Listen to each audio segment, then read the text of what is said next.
Well, Jack, good to see you. I know you got the family in tow as well, so we don't want to keep you. Now, it's serious business, obviously, on Saturday night against an opponent that this fella knows very well, obviously. Yep. It's a great name for you. It gets you where you want to be. I know it's not probably the way you would have wanted it to go. You want Taylor, you want the belts, you want all this, but it'd be fabulous to do a number on this fella and get right back on track. Yeah, I've said to people this week, they've talked to me about potential future fights, the division, etc. None of that means anything right now. They're conversations for Monday morning. Like you just said, he's a great name. The British fans know him. He's been over here. He's boxed over here a number of times. So I know what I've got to do, and I'm focused on Saturday night. Jack, obviously, there's no denying that a lot of people believe Jorge's best days are behind him. We just spoke to him then, and I know I spoke to you off camera. He seems in a fantastic place. He's got the old band back together. He's back with Ismail Saad, where his best performances have always come.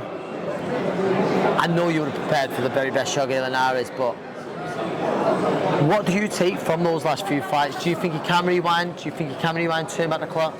Yeah, and I think you just said it there. So you look at the last couple of fights, he's not had the team he's got with him now, and I'd be foolish to prepare for a lesser version of Linares. I'm preparing for the best Linares, the fighter that we've seen over the years pick up these world titles, etc. So he's got the old band back together. We've been following his training. He's been in Vegas with Salas. He seems bang up for it. So I'm prepared for the best version of him. Yeah. He's got a great clubber on today as well, hasn't he? You know, Anthony, before when we were talking to him, he was gutted. How was gutted. that? He's been completely outdone by him. Not only again. did he beat me twice, he's done me a few times on the dressing sense as well. Controversial on that today though.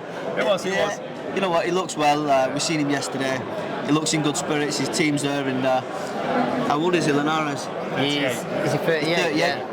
He looks well, so you can tell he's been living well, and he's dressed to impress there. I think he looks smart. Avoiding any cliches about looking beyond and all that nonsense, but this is a real test. You know that. You've taken that very, very seriously. Speaking to Nige, Jamie, you know, you're all on it in the gym. I know that. But again, what's the plan like for the next 12 months or so? I mean, you come through this, obviously, if that's the case. Is it chasing down Taylor? Is he going to move up? Are you ever going to get that fight? You know what? And I'm signed with Matchroom now. This is my second fight this year, which is nice after the last couple of years of inactivity. So for me, that's a big move forward. But with Sam Jones, my manager, Jamie, Eddie, like, you can't talk to me about what's next. I've got to come through Saturday and look good doing it. So, but we do know, being realistic, there is the likes of Taylor. They've got the Haney Prograis fight in December, and the division's on fire. So it'd be stupid not to keep an eye on the rest of the division. But again, being smart, I've got to do Saturday first. Chat. You're going to get asked this time and time again. I know I fell short a few times. Kevin Mitchell, Luke Campbell over in America. I'm guessing you've watched that fight a little bit. Obviously, the southpaw stance. Are you going to break the duck on Saturday? Got to do it, and I'm doing it for us. I'm doing it for this turf. You know what? I think that's what he's excited about. You've seen he's come over here, and Robert Diaz has mentioned it. He's been over here. He's 3-0 in the UK, 4-0 against the Brits. So it's time for me to get it done. How's it been in the gym? I mean, it's obviously lively. You've got a lot of good characters in there, and you've all got your own ambitions, but it is a bit of a team as well. So how's it been? Yeah, gym's been phenomenal. We split training camp. We went away for a couple of weeks. We've been home for the last 4 weeks. Training's been good. I'm surrounded by good people. The coaches are good. The boys and girls in the gym. Ant's been down with sparring partners. So you know what? Gym's thriving, and we're all in a good place. And what about Liverpool then? It's not new to you, is it? But it's a great venue for this kind of a You're bringing good support as well, aren't you, Jack? I was going to say that. Boxed in Liverpool in 2014. Was there that night? Tom Stalker, wasn't it? Tom Stalker night. So, and you know what? We've got no stadiums or arenas in Chorley, but we're kind of in the middle of Manchester, Liverpool, and when they proposed the fight at the Echo Arena, I was excited. It's a stone's throw away for all the fans to come and support, and like Ant said, there's a lot of people coming on Saturday night, which I'm very grateful for.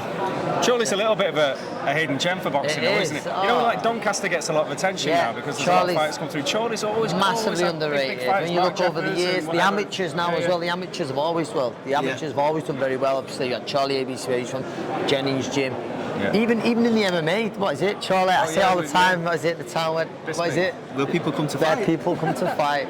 So tell us, you're coming to fight obviously Saturday night. What happens? I know you in your head, there's only one outcome, you get your hand raised, but how does it happen? It happens a number of different ways. Linares might come out, he might try and blow his load in the first 4 rounds.